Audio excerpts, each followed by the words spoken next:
Welcome into NFL Kickoff Live. It's the best hour of football talk every single Friday. We will go around the NFL, talk about every team and every game, and we'll get local insight you can't get anywhere else but right here at Locked On. I'm your host, Tanitra Batiste. Alongside me are Jarvis Davis and Kyle Krabs. And all right, guys, although I'd prefer not to talk about this for obvious reasons, we'll go straight to Thursday Night Football.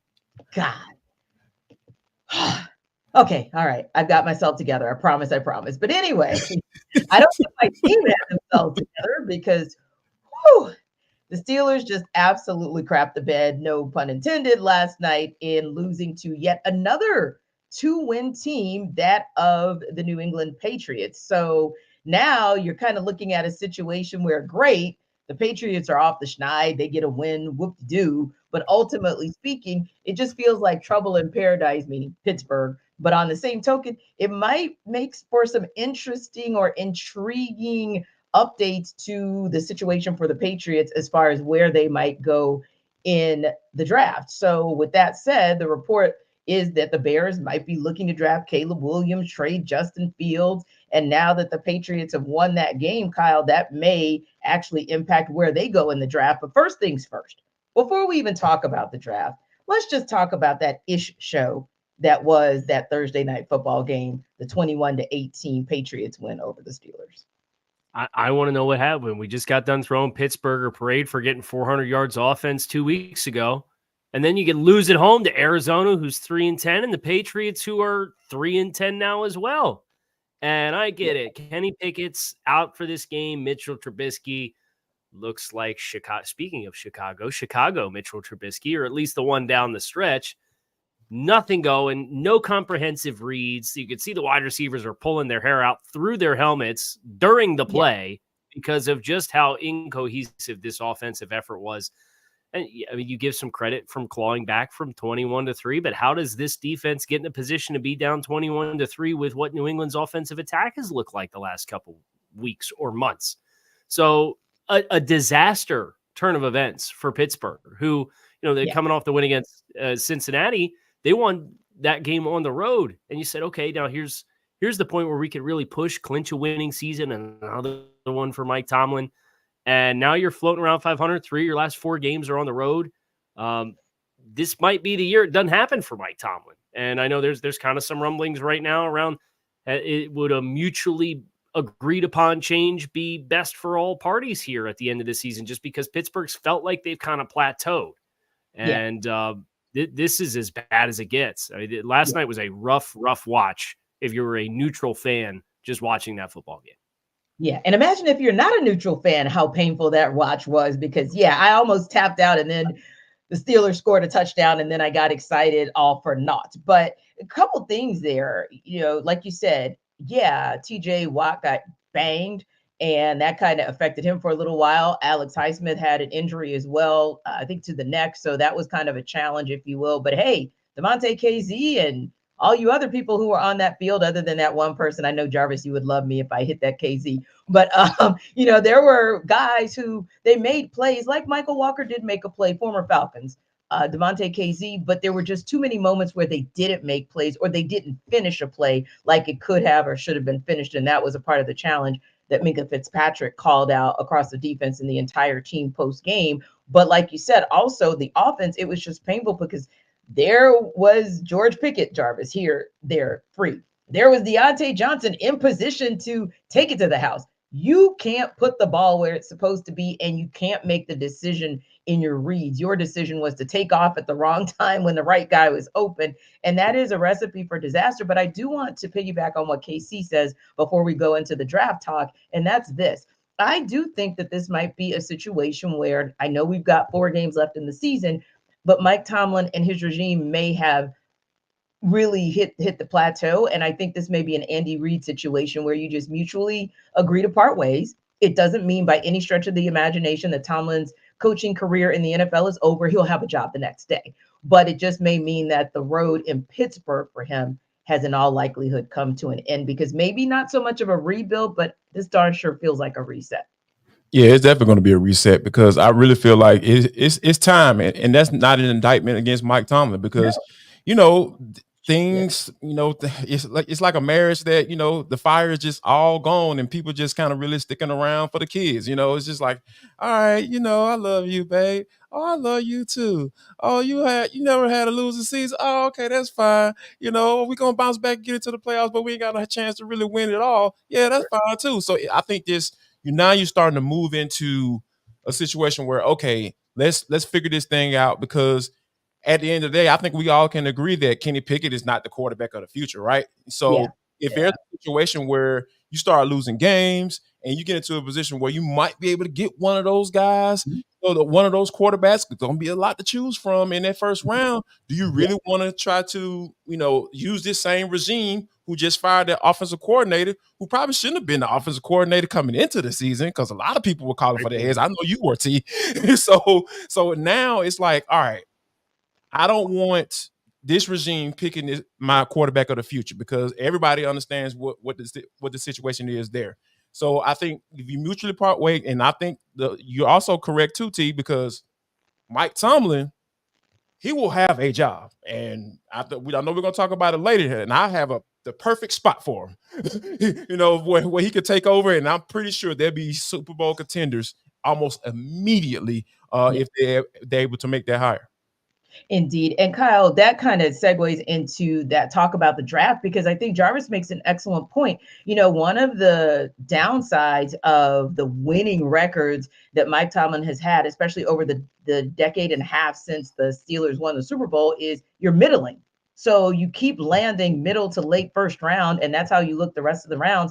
And sometimes you hit and it goes well, but most of the time it doesn't, because you're not getting the top of the first round, or even sometimes the top of the second round that'll allow you to dip back into the first round. My point being that this is a draft class where, the Steelers have to look long and hard at themselves and say, hey, if we end up at 18 or 20 or 16, like we keep ending up, this is the draft where you may want to do what you did with Minkah Fitzpatrick. Obviously, that was a trade situation where you threw in everything but the sink and it paid off. This might be a situation where you throw in everything but the kitchen sink in a draft situation, because these are some generational draft picks at QB that could change this franchise. So I think that's a decision that they have to make. And the Patriots are still looking, despite what we saw at Zappy last night, they've got to make a decision as well. Yeah, I think the decision's a lot easier for New England, just because you expect them to be in that strike zone, right? Where you look at Pittsburgh and you already got 7 wins. Like, what's the floor for you in the draft? If you lose out, you're probably picking 13. That's where we're sitting right now. So from Pittsburgh's perspective, you may transition away from, if you're going to do it, transition away from your head coach, identify what players are 30 plus second, third contract players that you can get more draft assets for. And I don't know about a reset. If you're going to do it, you might as well rebuild it and go for it, because I think that's the only way you put yourself in a position. I think this quarterback class is really interesting too, because the transfer portal has already eaten up a lot of what you would have perceived to be the second tier of draft eligible quarterbacks, and they're staying in school. So you're going to have Drake May, who goes early. You're going to have Caleb Williams, who goes early. A lot of people like Jaden Daniels. He's a little bit of an untraditional build for the position and a 1-year sample size of really good play. So there'll be some questions there. Can somebody get sold on that? I'm not sure. What is Bo Nix going to do after his 18 years of playing college football at the quarterback position? I think he's set the record for most starts at quarterback in FBS history. So that's no shade there. He's the longest tenured college starting quarterback ever at FBS. But from Pittsburgh's perspective, I don't envy where you're at. And I think there is something too. It's really interesting, these team life cycles where teams build themselves up and then there's kind of a natural transition. Really, the only one that's done it successfully over an extended period of time without regressing all the way back to square one again, even if they keep the coach and the brain trust, is New England with Tom Brady. So you look at Mike Tomlin, and he has 8 career playoff wins, and 5 of those, more than half of them, came in his first 4 seasons with the team. You even look over at Baltimore in the AFC North. John Harbaugh's got half of his playoff wins came in his first 5 years, and he's been there 15 years too. So these teams that are routinely, consistently in the hunt, If you don't go all the way back down, it makes it almost harder for you to gear back up and make a deep run all over again unless you hit the quarterback position. And they didn't do that with Kenny Pickett. Indeed. And that's my biggest challenge with this team, and feeling like that's why I keep saying middling, because you've done well, but you've not done well enough. And even that one time where you could have done well enough, I think it was 2018, when you had Jacksonville on the ropes and you allowed them to come back and get you. That would have been one opportunity to win big and, maybe get back to the Super Bowl, but obviously didn't happen. So I think it's one of those challenges. Now, here's the interesting part too, because of course, Jarvis, we know we're talking about what the Steelers are looking at under center, because that's kind of how you build out.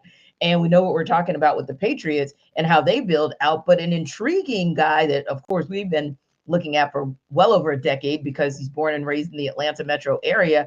And, that's Justin Fields, and kind of how things play out for him. How does he look in these last couple of games? Does he look like a guy that Chicago says, okay, maybe we want to, keep him around? Probably not.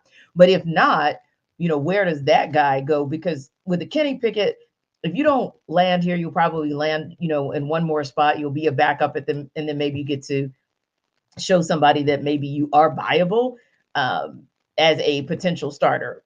But Justin Fields, this is like a true dress rehearsal / show and prove what you can do, because you're probably not going to stay with Chicago, but you also want to land somewhere where where it's not going to just benefit Chicago that they parted ways with you, but it's going to benefit you too. Yeah. And I think that, with Justin, like, obviously the talent is there, right? Like, he wouldn't have been taken in the first round if it wasn't. And I just feel like, Chicago Bears is an organization that just hasn't been good with housing a good quarterback, right? Now some we of got the one of reasons, them. Thanks.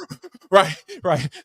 One of the reasons may be that he just isn't good, or it just wasn't the right situation. And I feel like a lot of people kind of discredit that the latter, because, like, at the end of the day, like, you can have all the talent in the world, but if the situation isn't right, if the head coach isn't right, if the guy that's working with him every day and the quarterback coach isn't right, it's not going to work. Or the guy calling plays, we seen Luke Gessie. He just seems like, okay, I'm going to call plays according to what Justin Fields is really good at.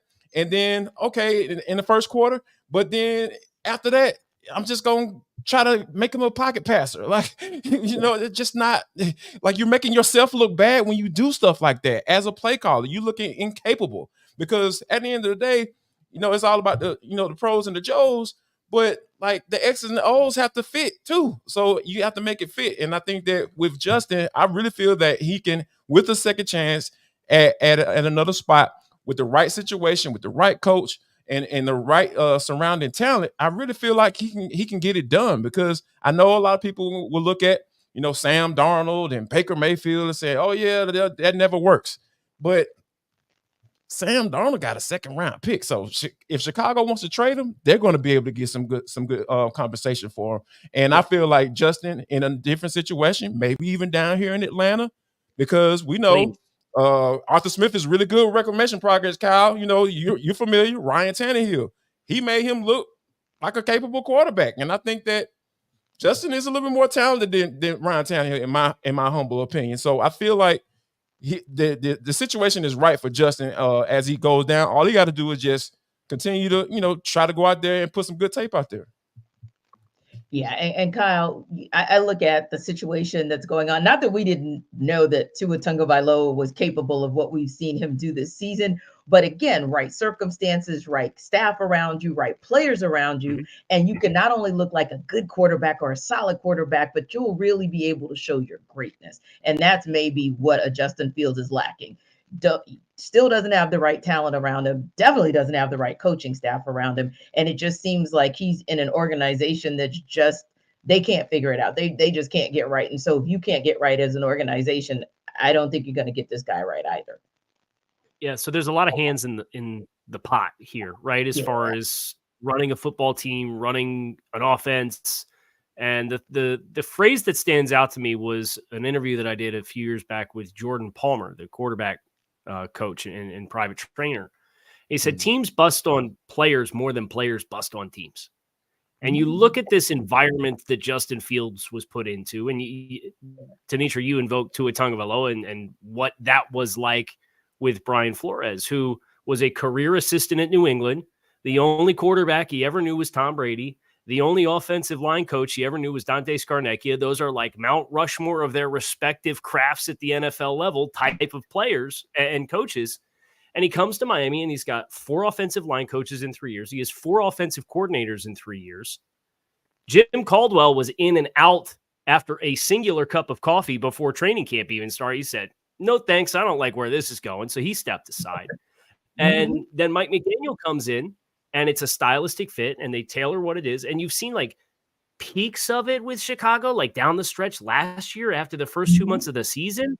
And then they came out this year and they said, everything we did, no, we just traded it. We got DJ Moore. So we're going to be this deep set drop back passing game all over again. And guess what? He's got a 12% sack rate because it's just not what is the strength of him as a player. So I do think you have to continue to individualize what Justin Fields would have around him to be successful. I do happen to think Arthur Smith, that offense that is so run heavy, but you get extra hats in the box with Justin Fields and his threat as a runner versus Desmond Ritter or Taylor Heineke or anybody. Like, that's a whole different ballgame for that offense. And they've invested already in the skill group that would be around him. I think that'd be as exciting of a fit as you could craft for Justin Fields. Indeed. In the game we're going to talk about with a couple of guys who put the right pieces around them, put the right coaching staff around them, and they absolutely do it. That's Jalen Hurts and Dak Prescott. We're, of course, going to talk about the showdown between the Eagles and Cowboys when we come back. But before we get there, here's a quick word from Jarvis about DoorDash.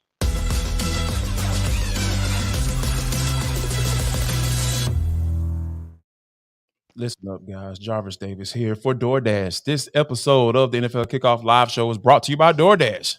How about this, y'all? I'm sitting at the house by myself. You know, my kids upstairs sleep in the room, and then I just start feeling this rumbling sensation in my stomach, and I'm just like, oh my God. My stomach is telling me that I need some wings. You know what I went to? I went to DoorDash. I'm telling you guys, it is the absolute amazing. And the code is LOCK23. What is that code going to get me, Jarvis? LOCK23 is going to get you 50% off up to a $10 value when you spend $15 or more on your first order when you download the DoorDash app.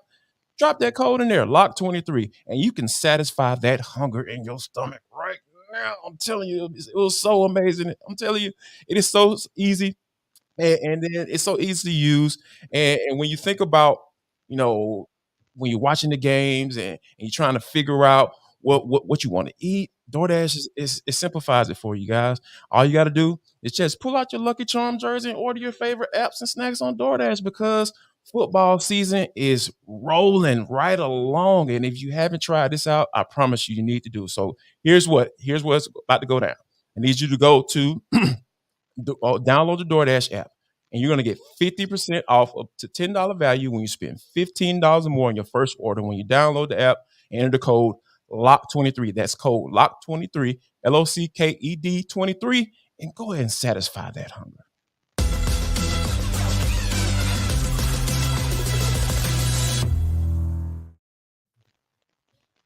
Well, guys, it's another big showdown for the Eagles this weekend. This time it is with the Dallas Cowboys, front and center, game of the week. NFC East is on the line. Some would even say the MVP race is on the line between Jalen Hurts and Dak Prescott, just behind Brock Purdy in the odds. It's a mood, it's a movie when it's Dallas and Philly playing. And our Locked On Cowboys host, Marcus Mosher, and our Locked On Eagles host, Gino Camilleri, are here to break this game down.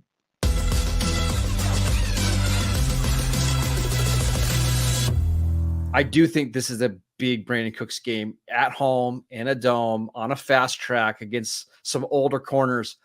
To me, he's the key to this game for the Cowboys. If he has a big game, I don't see the Cowboys losing, but if the Eagles can hold him in check, I think we're going to get a really, really close one. Tell our fans over at Locked On Eagles how he has been getting that production, though. Has it come through the slot? Has it come through outside, just winning those matchups based on pure speed for those who might have not seen him play over the last couple weeks? A lot of long developing over routes where the Cowboys will use 6 and 7 man protections and then just let him try to fly over the field.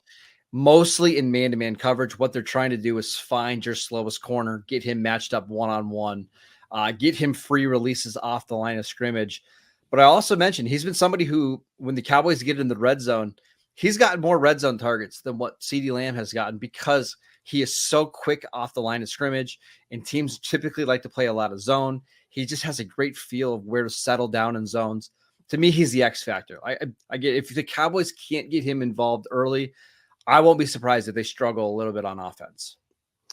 So I think we both kind of have it the same mantra on this one, where we need our Klay Thompson to kind of step up in this game, right? You need the role guys to have big games. Yeah, you need your Brandon Cooks, you need your Devontae Smith, you need your Jake Ferguson, you need your Dallas Goedert. And the last key to victory I'm going to say is, can DeAndre Swift and this offensive line find a way, whether it's you're leading late in this game, whether it's you're trying to get back to what your identity was of being a balanced offensive line, they've gotten no push. Can you find a way to create some of these explosives? Because like you said, Marcus, it's either A.J. Brown or nothing in terms of the explosives. And early on in the season, a lot of those came through DeAndre Swift being lightning in a bottle. They need to get back to that, because it might come that once again, you're leading a game against the Dallas Cowboys and you have to find a way to choke out the clock. Yep. And if not, Dak can lead them down the field and put them right in a position to score like we saw that last week. I think 3.5 points is bang on. I think Vegas just knows way too much and way more than we ever will. And it's going to be a field goal game, in my opinion, because there's so much riding on it.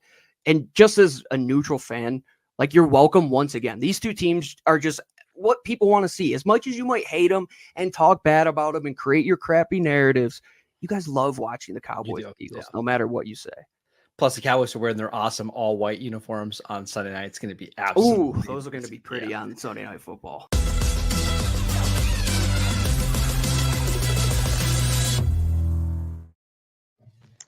So, guys, this particular matchup features a team where there's a 1-game division lead, of course, Eagles over the Cowboys, one of 3 division leaders with that slim margin. So we could go all over the place with that narrative heading into the last 5 games of the season. But Kyle, this is also a situation where you've got 2 teams who have, like we said, MVP caliber quarterbacks, but also a lot of X factor. So I want to go back to something that Marcus was talking about in terms of who would be the X factor should the Cowboys win. And he's calling it Brandon Cooks. Is that your guy who could be the X factor or the game changer for these Cowboys to get this win?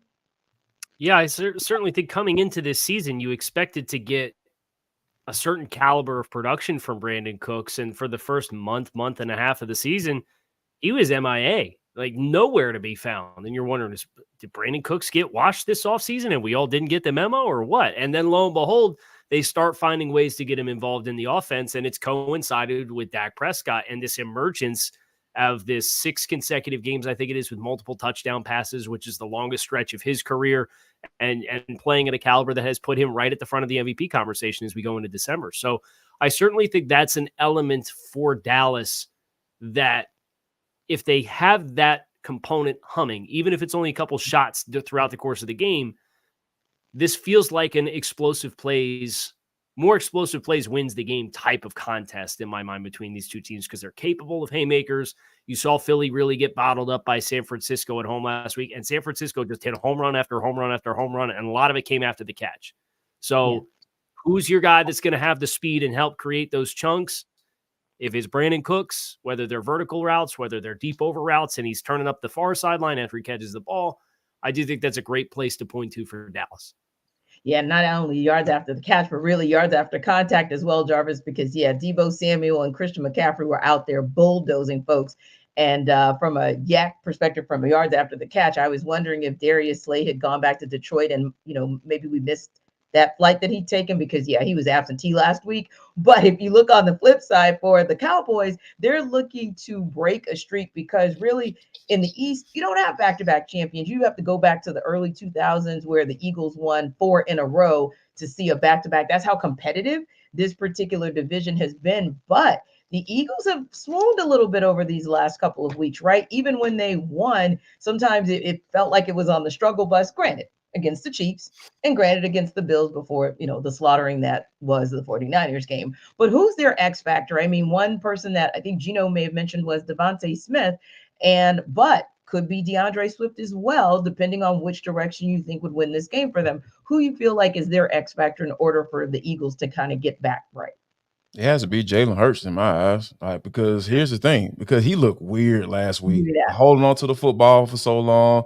Obviously, you have one of the better offensive lines in the NFL. I get it, but get rid of the football, because if Jason Kelce is turning around like, oh, okay, yeah, I got my man. And he still has the football. Oh, he hasn't taken off running. Like, oh, you didn't try to go get yards instead of trying to find somebody downfield when it's just not there. So I think that, he has to be a little bit more decisive to the football with the football, help your offensive line out, because I think that is something that could be a catch-22, because, a lot of times guys want to put, everybody look at the sack numbers. Oh, he's been sacked X amount of times and automatically blame the offensive line. But there are times where the quarterback is holding on to the football too long, or they're just not throwing it away when there's nothing there. And I think that I saw Jalen do that several times last week. And I think that also he can be a bigger X factor with call runs, design run plays. I think that helps that offense out tremendously, because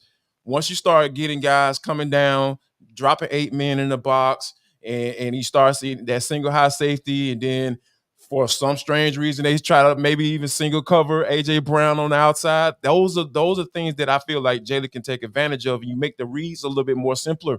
They're simplified when the team start playing against the run. So I think Jalen getting rid of the football, making sure that he's on point, and then if it's not there, just throw the football away. And I feel like some design runs will get the Eagles a win in this one.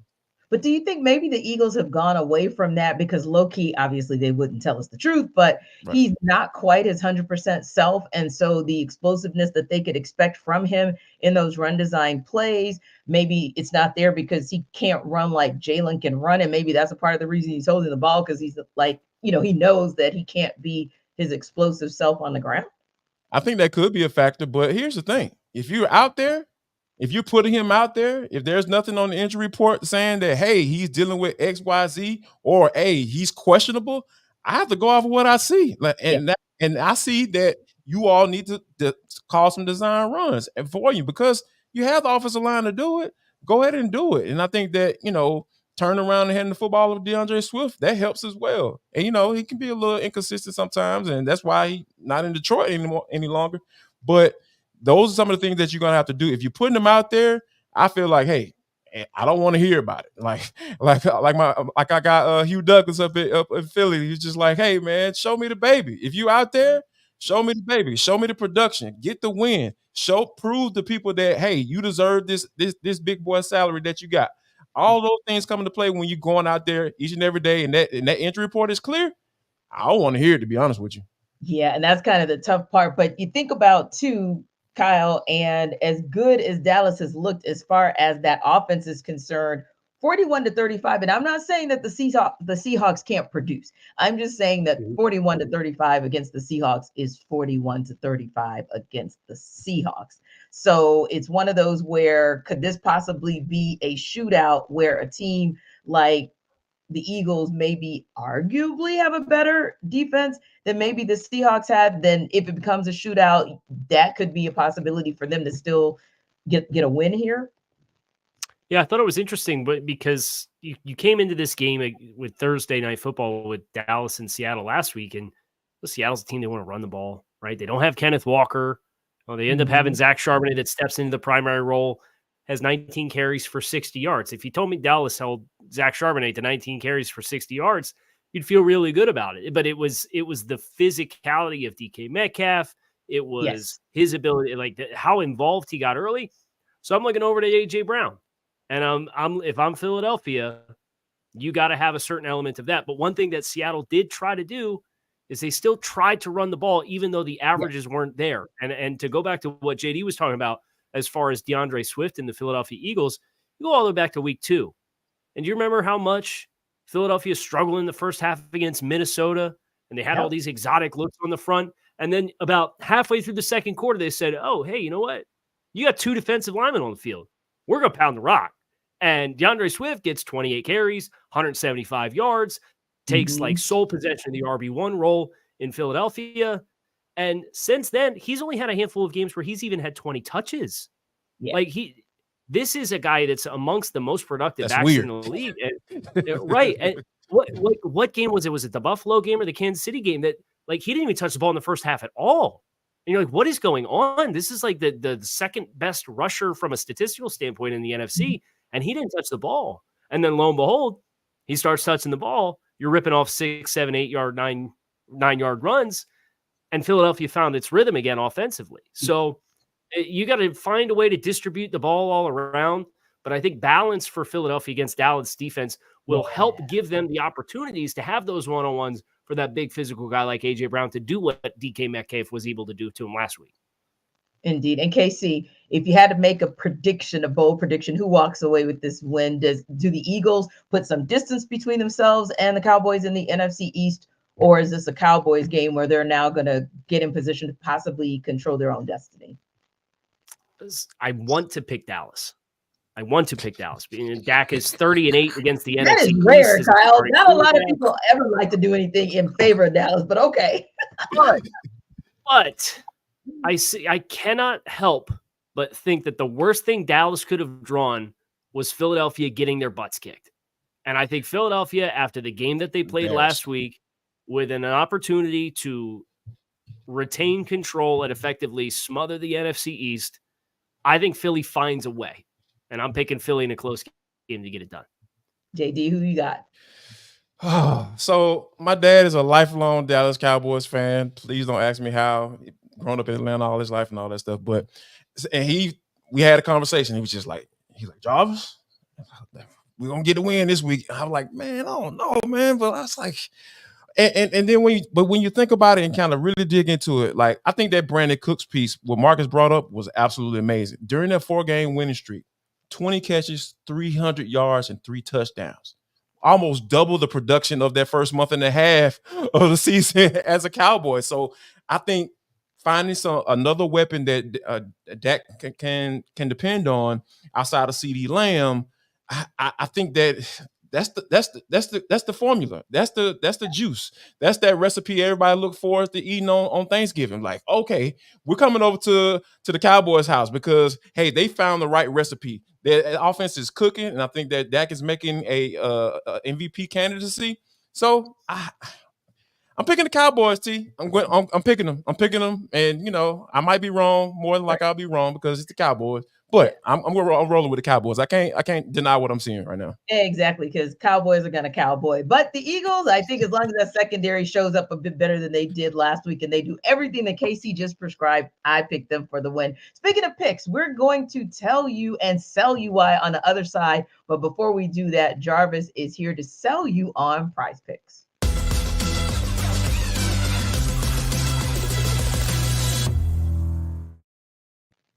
Jarvis Davis here for Prize Picks. This episode of NFL Kickoff Live Show is brought to you by Prize Picks. It is the largest daily fantasy sports platform in North America. That's a pretty big deal, folks. We are the easiest and most exciting way to play daily fantasy sports. It's you against the numbers, not the pros and not all of these algorithms and all this stuff craziness, right? All you got to do is just pick more or less than on a 2 to 6 player stat projection and watch the winnings roll right in. Also, not only with the NFL season rolling, it's kicking off.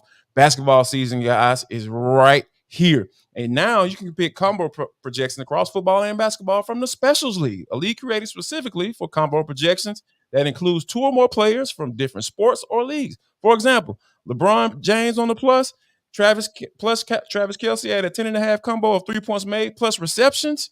That's not that hard, folks. It's not as hard as I made it look. Sound right then. But it's easy, guys. All you got to do is go to prizepicks.com right now because that is the best place to go to.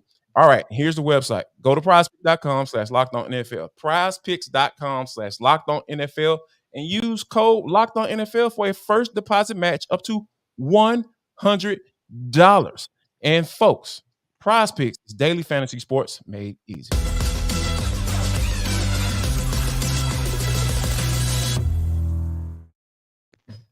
All right, so the Seattle Seahawks are hitting the road to take on the San Francisco 49ers. The Seahawks are 10.5-point underdogs in that game. Of course, the 49ers won the last game 31-13 just 2.5 weeks ago, and we know that they have steadily gotten better. So this will be interesting to see how it goes. But first, Corbin Smith is going to tell us he's going to sell us rather on why the Seahawks can cover as underdogs.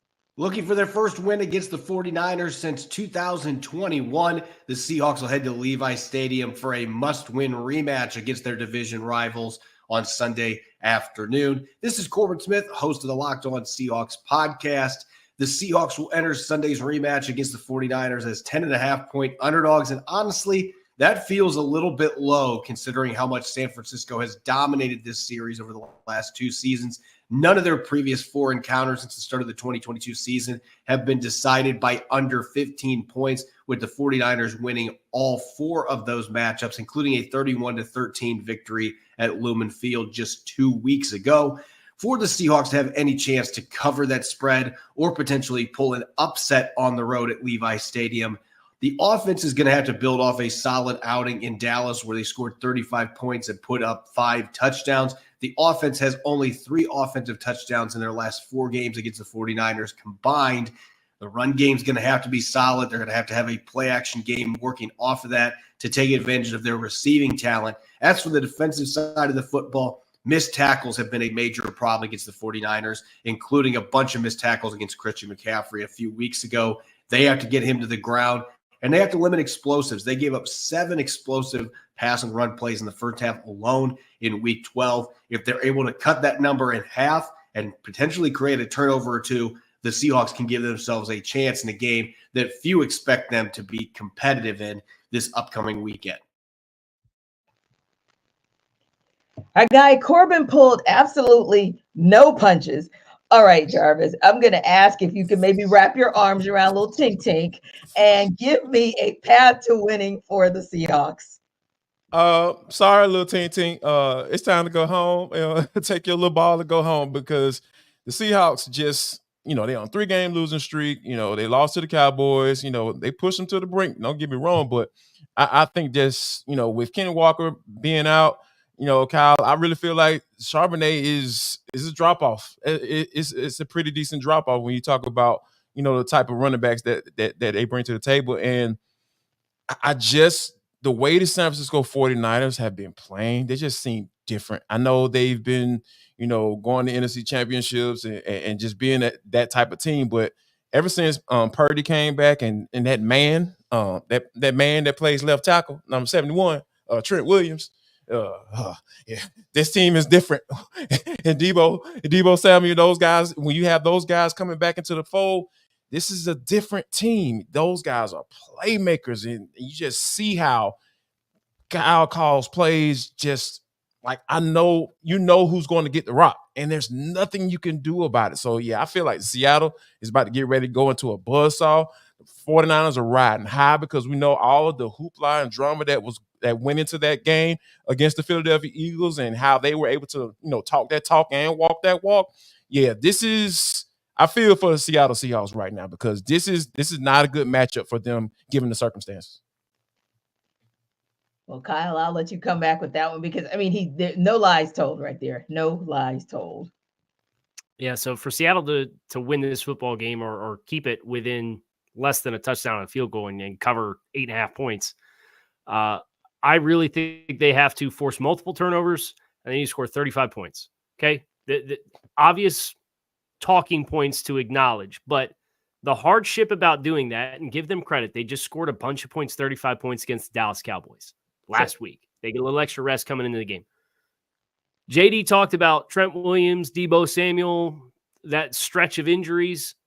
Here's the points scored for San Francisco in the 3 games that they had without those guys, 17, 17, and 17. Okay, I'm not a math guy, but I could tell you that's 17 points a game. The points in the other games that they've played with those guys on the field, 30, 30, 30, 35, 42, 34, 27. Shout out Tampa Bay, held them under 30, 31, and 42.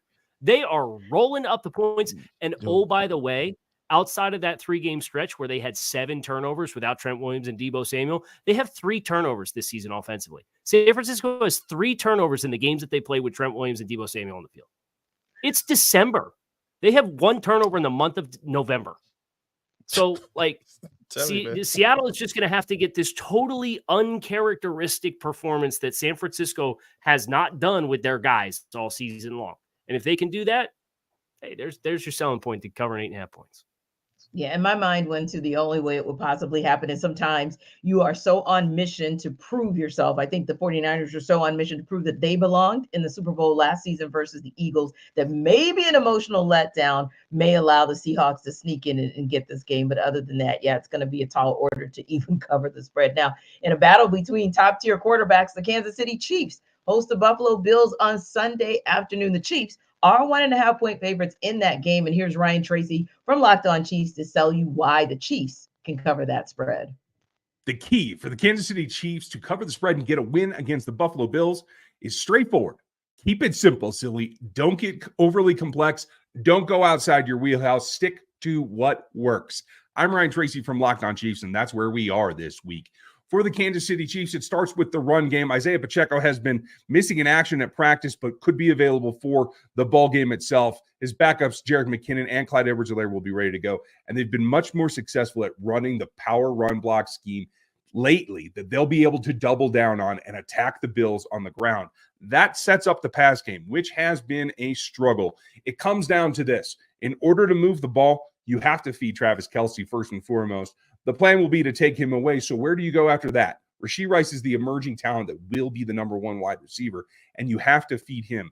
It is a dual-pronged passing attack that everything else branches off of, including Kadarius Toney, Sky Moore, and possibly Richie James, who can maybe give a little bit of lift in this particular ball game.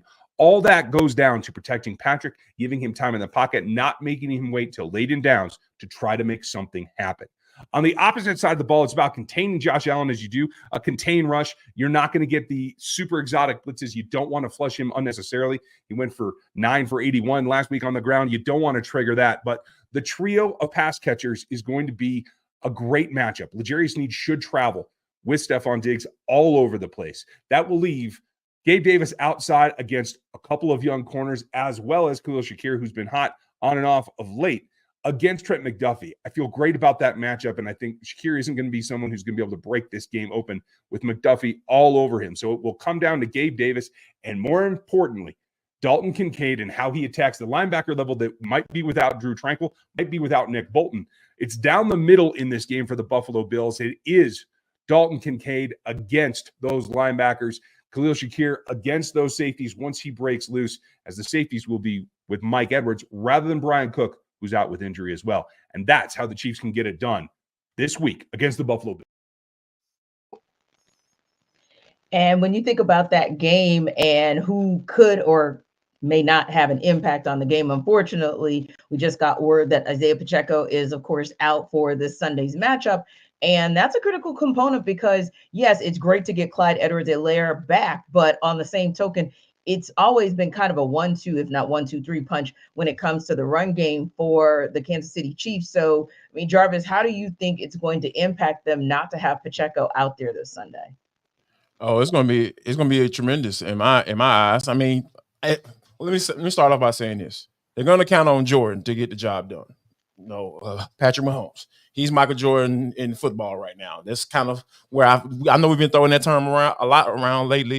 T, when it comes to the Atlanta Falcons and Jesse Bates, but when you think about what this offense looks like, the toughness and the offensive line, the investment in the offensive line, and Donovan Smith and Jawan Taylor, bringing those guys in, you know that they want to have some sort of identity and balance to this offense and not have to always depend on Patrick Mahomes. But when you take a guy like Isaiah Pacheco out of that equation, like, because this dude just runs so hard, it seems like he's just fighting for every single yard. And then what comes with that, though, is dealing with the injuries and dealing with certain things and little knickknacks from time to time.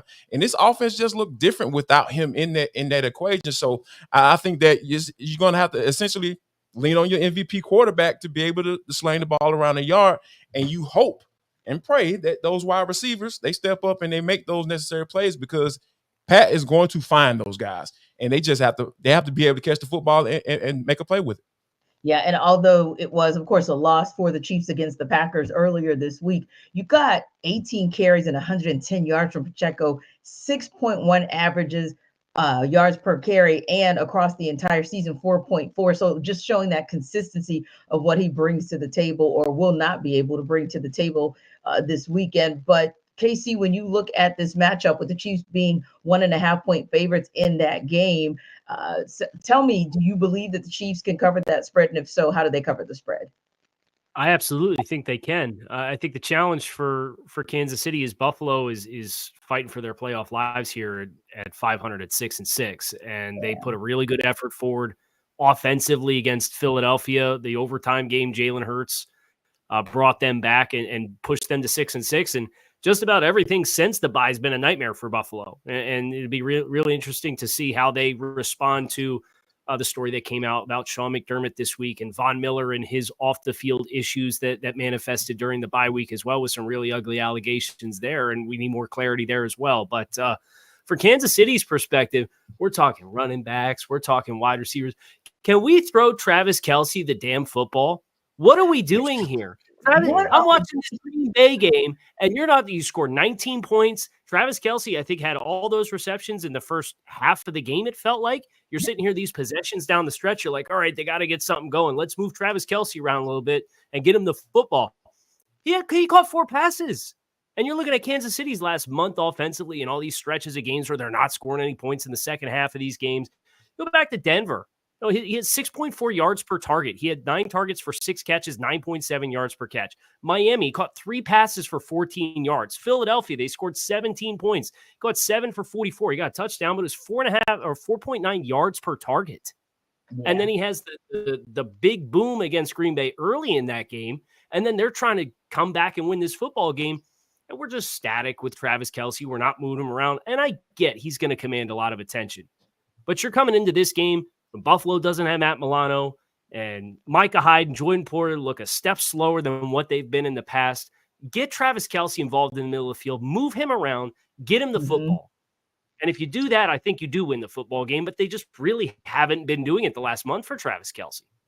Yeah, and I think one of the points that you make as well is, in addition to, the Chiefs needing to get back to their identity, at least they kind of have an understanding of their identity, regardless of what we kind of saw in that Packers game earlier this week. But I think you make a great point too, KC, about the Bills need to take care of Bills things, because they do have issues like the off field issues that came to light earlier this week with Von Miller. We're just now getting notification as well from multiple sources that Shaq Lawson was fined an undisclosed amount for his interaction with a fan in the game against the Eagles. And so the issue's been resolved. But Casey, when you start hearing things like that, it makes you think to yourself, but has the issue really been resolved with a team that's middling? And then you get the information about Sean McDermott that comes out, where he has comments that he made about the September 11th terrorist attacks during a team meeting in 2019. And of course, he goes on to say that he regretted those comments. But ultimately speaking, that's all that the conversation has been about as it relates to Chiefs Bills. It hasn't been more about what's going on the field as off the field. And it starts right at the top with Sean McDermott. It's tough. And as a team that's fighting for expectations, you can tell how frustrated that football team is when you look back on the interaction with the Buffalo Bills defensive linemen in Philadelphia in that contest, and how they're chirping with the fans.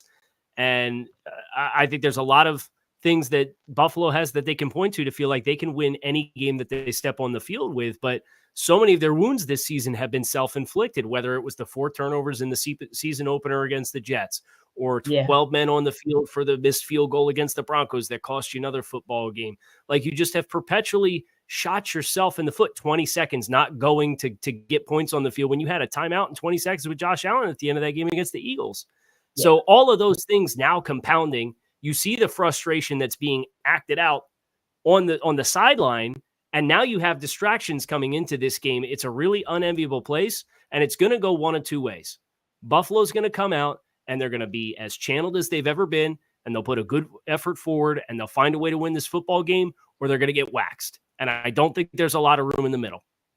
Yeah, I would agree as well, Jarvis, because you think about those kinds of very those comments that can really, really kind of separate and divide, especially if it's one of those things where maybe you kind of put it to bed 4 years ago, but maybe you kind of didn't because it could have played in the back of individuals' minds. Now you bring that to the surface where basically McDermott's making a comparison contrast that he's encouraging athletes on how they viewed the Al-Qaeda militants to say that the way that they crashed the passenger jets into the Twin Towers of the World Trade Center, it's like being team players. That's something to where you can apologize, but if someone felt some type of way when they first heard that and that brings up feelings again, you never know where that can take a locker room.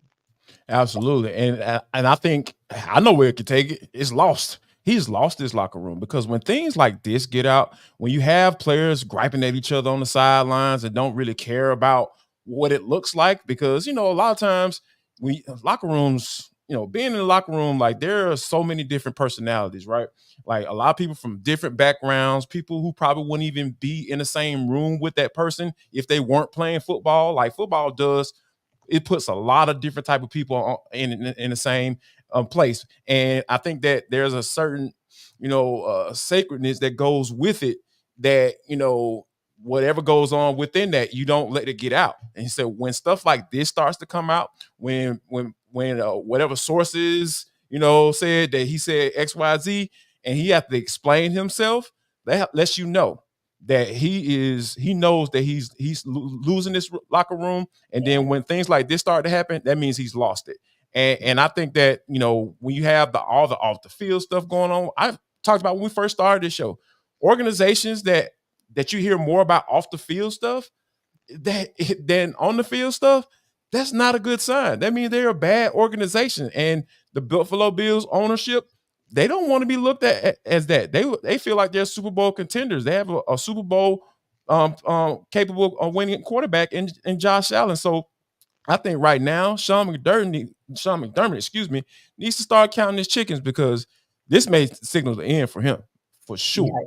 Yeah, this is definitely a fork in the road for that franchise, but more importantly, probably that regime. Now, it is almost time for our fantasy football focus, which also means it's time for Jarvis to tell you guys about DoorDash.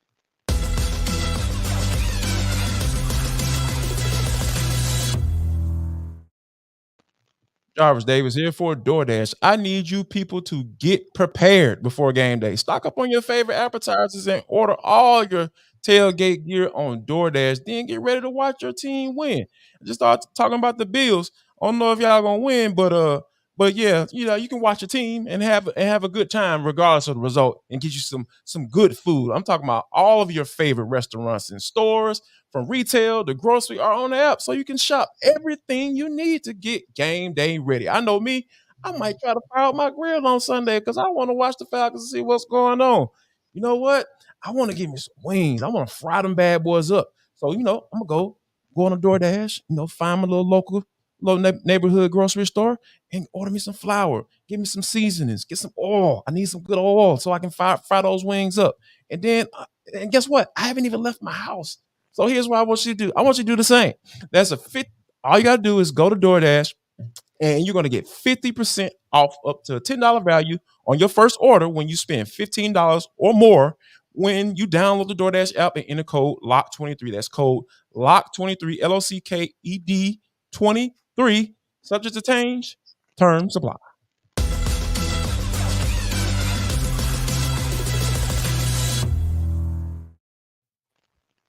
So your fantasy team might have been personally traumatized by all of these QB injuries of late, but our Michelle Majuk might just have an answer for you. And here's our Locked On Fantasy host to give you all the info you need for this week and beyond.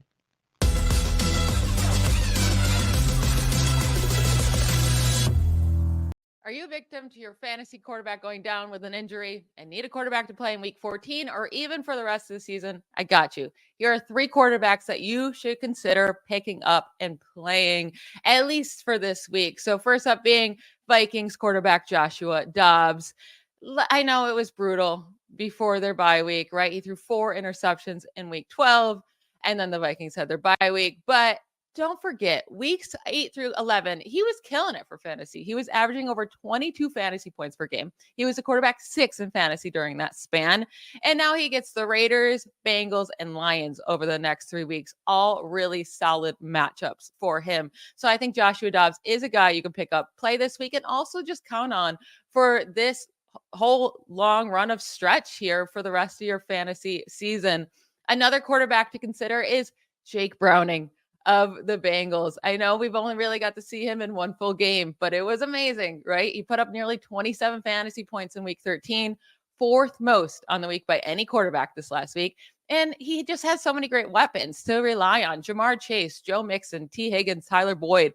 And he was smart. He just threw it up to Jamar Chase over and over and over again. And he got him a lot of passing yards and a lot of fantasy points. And over the next 3 weeks, he gets the Colts, Vikings, and Steelers. I am fine with all 3 of those matchups for my fantasy quarterbacks, but especially like him this week against the Colts. And then talking about the Colts, Gardner Minshew is a guy you can consider picking up and playing, especially for this week and maybe even next week. So last week, he had over 300 passing yards and 2 passing touchdowns. No team is allowing more passing yards per attempt than the Bengals. And then if he does well this week and you want to continue playing him, he gets the Steelers the next week. And we just saw the Steelers let Bailey Zappi throw all over them on Thursday Night Football. So Gardner Minshew, Jake Browning, and Joshua Dobbs are all options for you this week if you're in a bind at the quarterback position.